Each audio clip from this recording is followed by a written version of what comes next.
I was just a kid when the Civil Rights Act was passed, but there's no doubt that my life has been greatly affected by the changes wrought in the aftermath of the passage of the Civil Rights Act, and actually the progress that came about directly from the civil rights movement.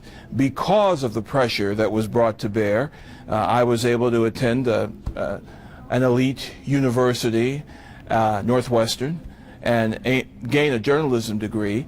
And after that, I was able to start my career first as an intern and later as a reporter for one of the biggest newspapers in the country, the Chicago Tribune, and subsequently found opportunities at CBS and also at NBC, and then back at CBS again. None of those opportunities likely would have been there had it not been for the focus on justice and opening doors that was brought to bear by the Civil Rights Act, with the legal enforcement behind it, and also the moral pressure that was applied by the civil rights movement itself. I often tell people, sometimes you visit schools and things, and they ask you, well, how did you get your job?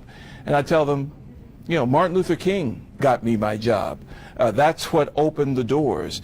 Because 20 years earlier, no matter how bright you may have been, no matter how talented you might have been, whatever particular gifts you had to bear would not have been put to use in the mainstream media if you were African American.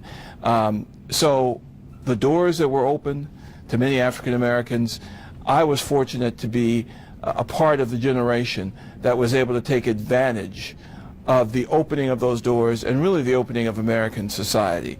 And then further on in my life, I was able to live in an area that provided peace and safety, a middle-class neighborhood that provided benefits for my son as well. So the Civil Rights Act and the Civil Rights Movement transformed America, but it certainly transformed the lives of many African Americans, and I was one of them.